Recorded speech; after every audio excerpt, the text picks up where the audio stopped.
Bonjour chers camarades boursicotteurs, j'espère que vous allez bien. Ça semble être officiel ou c'est plutôt unofficiel du côté de la Réserve fédérale américaine, mais les hausses de taux directeurs semblent terminées. Alors aujourd'hui, je vous parle de la décision qui a été prise par la Réserve fédérale américaine aujourd'hui. Je vous parle des raisons pour lesquelles c'est maintenant que cette pause est annoncée et je me questionne à savoir si ça va être bénéfique ou pas pour les marchés boursiers. Donc, on regarde tout ça. Commençons tout de suite par analyser la décision de la Réserve fédérale américaine. Alors, d'abord, personne n'a été surpris de l'annonce de la hausse de 25 points de base aujourd'hui. Donc, 88 des participants du marché s'attendaient à cette hausse de 25 points de base. Le taux directeur de la Réserve fédérale américaine qui est maintenant dans la fourchette de 5 à 5,25 si je m'en vais voir du côté de la décision qui a été prise, donc ici, voici le communiqué qui a été publié aujourd'hui. J'ai souligné certains passages que je jugeais importants. Le premier, plutôt intéressant, plutôt ironique. Le système bancaire américain est solide et résilient. Donc ça, c'est la Réserve fédérale américaine qui nous dit ça. Après que trois grandes, je dirais grandes banques, moyennes banques américaines ont fait faillite au courant des dernières semaines. Bon, il semble impliquer que les mesures qui ont été mises en place pour répondre à cette crise-là font que le système bancaire est solide et résilient, mais on peut quand même se poser des questions à l'égard de cet énoncé. D'ailleurs, j'y reviens dans quelques instants. Deuxième élément que j'ai souligné ici, le comité, donc le FOMC, reste très attentif au risque d'inflation. Donc, clairement, on reste focusé sur l'inflation à la Réserve fédérale américaine. On sait que même si une tendance désinflationniste s'est amorcée, il y a toujours un risque d'inflation à la hausse. Donc, la Fed, malgré cette pause à demi avouée, on y vient dans quelques instants, reste plutôt agressive ou à demi-agressive. Donc maintenant, pour ce qui est de la décision de politique monétaire, ici on nous dit le comité suivra de très près les informations reçues et évaluera les implications pour la politique monétaire. Donc autrement dit, on va regarder ce que les données nous indiquent pour déterminer dans quelle mesure un resserrement supplémentaire de la politique pourrait être approprié pour ramener l'inflation à 2 % au fil du temps. Donc, on va regarder ce que les données nous disent, à savoir si on va hausser de nouveau notre taux directeur. Au fil du temps, le communiqué tiendra compte du resserrement cumulé de la politique monétaire, des décalages avec lesquels la politique monétaire affecte l'activité économique et l'inflation et de la conjoncture économique et financière. Donc, autrement dit, oui, on va regarder les données, mais on va regarder aussi le cumul des hausses de taux directeur. On a quand même relevé le taux directeur de 500 points de base en un peu plus d'un an et l'effet que cette hausse du taux directeur a sur l'économie qui se fait à décalage. On en a parlé à plusieurs fois plusieurs fois sur la chaîne. Ce qui est important ici de remarquer, c'est que pourquoi je parle de pause entre guillemets, c'est parce qu'on n'a pas annoncé de pause au niveau des hausses de taux directeurs de façon officielle. Mais clairement, c'est ce qu'on sous-entend parce que si on compare avec les communiqués précédents, on nous annonçait qu'il allait avoir des hausses supplémentaires de taux directeurs, alors que là, c'est pas le cas. Alors, ça nous indique que la Fed en est arrivée pratiquement à la fin là, du resserrement de la politique monétaire, mais peut-être que oui, la porte est entrouverte si effectivement les données nous indiquent que l'inflation repart à la hausse ou quoi que ce soit. Donc en fait, la Fed se garde un peu une porte ouverte pour agir si c'était nécessaire. Maintenant, ici, on nous dit, en outre, le comité continuera de réduire ses avoirs en titres du Trésor, en dette d'agence et en titres adossés à des créances hypothécaires comme décrit dans les plans annoncés précédemment. Autrement dit, la Réserve fédérale américaine continue le resserrement quantitatif, donc le QT. On continue de vendre, pas de vendre, mais de laisser maturer les obligations sur le bilan. Donc voilà, donc la Fed prend une pause peut-être du côté des hausses de taux directeurs, mais ne prend pas de pause du côté de son resserrement quantitatif, ce qui participe à resserrer quand même la politique monétaire. Ensuite, on nous dit le comité serait prêt à ajuster l'orientation de la politique monétaire, le cas échéant, si des risques apparaissaient susceptibles d'entraver la réalisation des objectifs du comité. Autrement dit, si les problèmes qu'on a du côté du système financier américain, du côté des banques régionales, bien là, si ça s'exacerbe, bien, clairement, ça pourrait mettre un terme au resserrement de la politique monétaire, par exemple au QT, mais aussi peut-être renverser le resserrement de la politique monétaire qui a eu lieu au courant des derniers mois, donc peut-être des coupes de taux directeurs. Donc, on laisse la porte ouverte à plein de choses. Puis, ce qui est important aussi de noter, c'est que tous les membres ont voté en faveur de ce communiqué.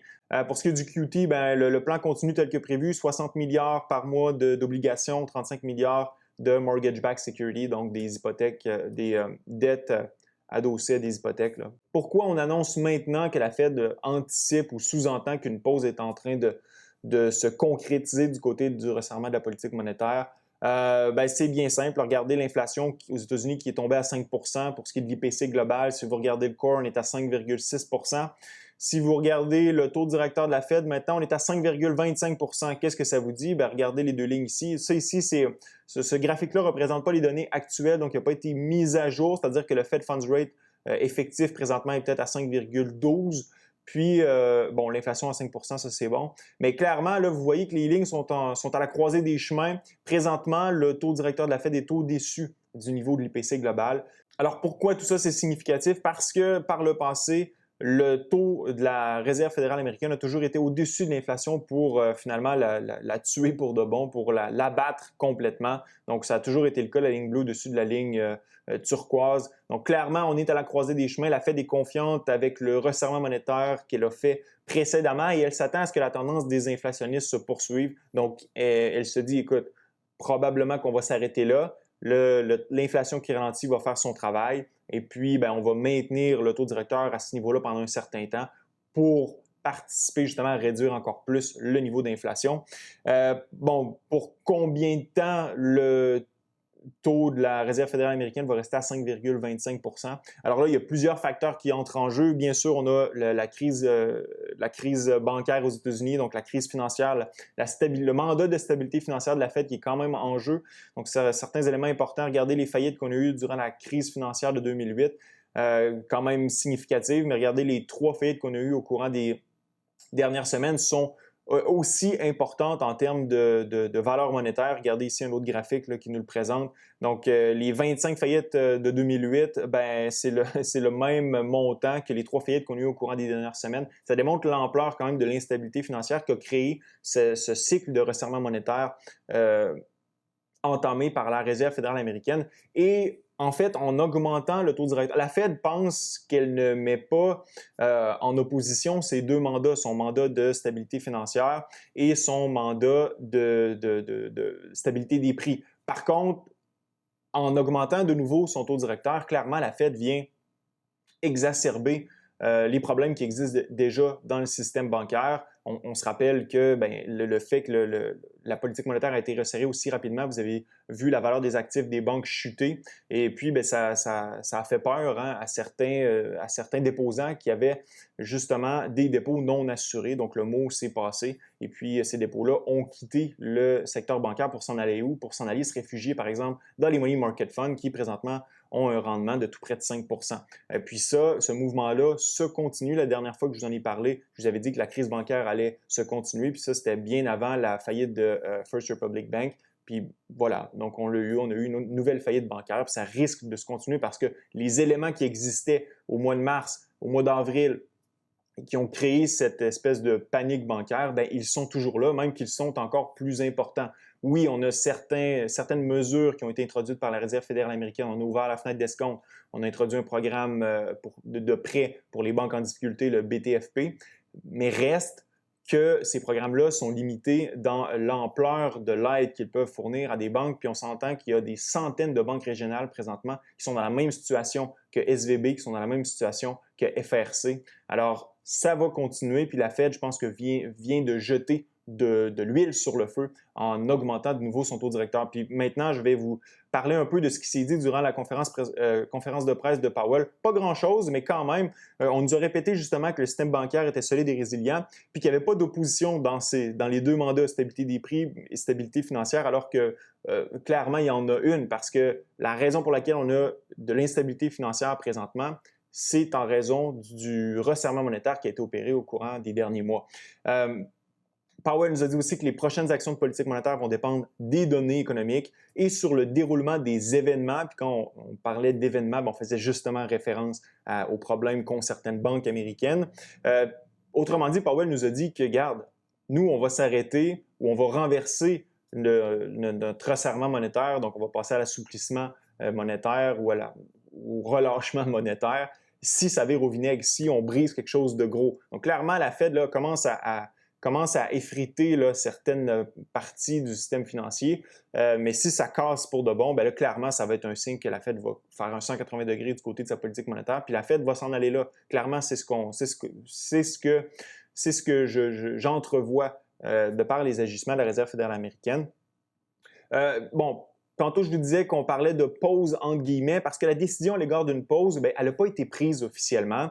C'est ce qu'on sous-entend à travers la lecture là, du communiqué qui a été publié. Puis Powell nous a dit, bien, il y a plusieurs questions qui ont été posées à cet effet-là. Puis Powell a dit, bien, on est plus près de la fin que du début. Peut-être qu'on est rendu à l'étape de prendre une pause, mais la décision n'a pas été prise durant ce meeting. C'est important de le mentionner. Donc oui, à mon avis, c'est terminé, mais officiellement, ce ne l'est pas. En fait, la Fed se positionne un peu à la manière de la Banque du Canada en janvier dernier, lorsqu'elle a pris la décision d'arrêter ses hausses de taux directeur. La Banque du Canada n'a jamais dit de façon officielle, c'est fini, on n'augmentera plus notre taux directeur.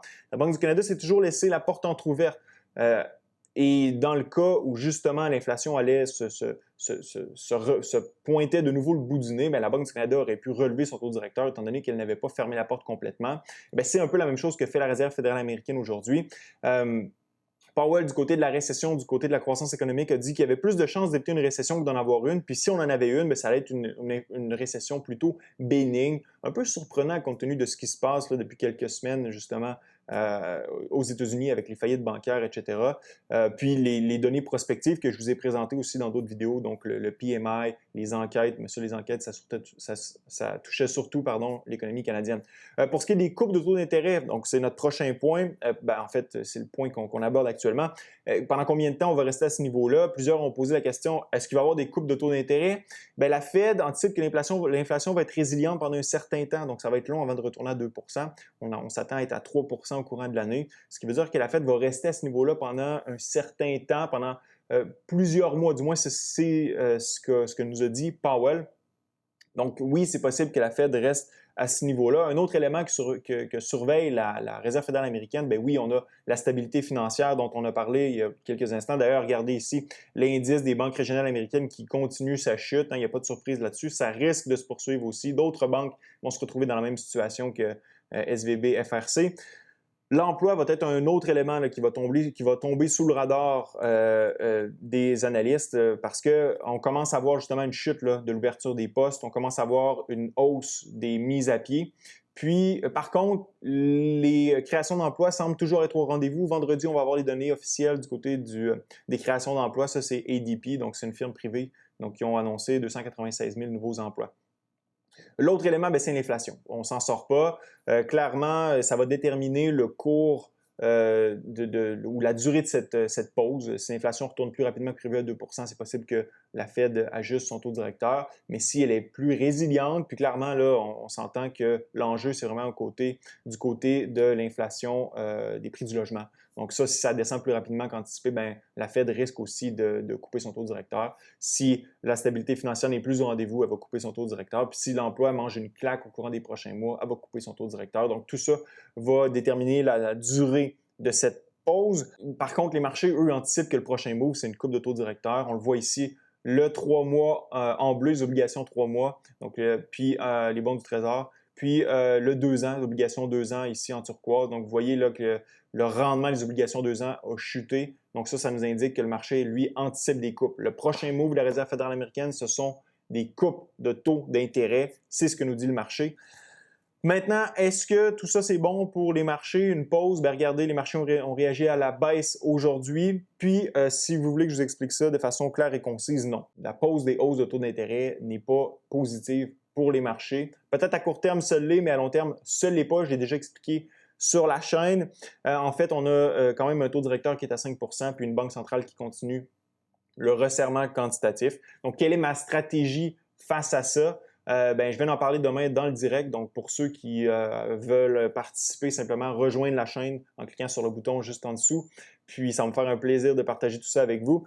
Mais ce que je veux savoir, c'est vous, votre opinion par rapport à cette pause non officielle. Est-ce que vous pensez que ça va être bénéfique pour les marchés boursiers ou pas? Dans la zone de commentaires, ça fait un plaisir d'être avec vous. À la prochaine.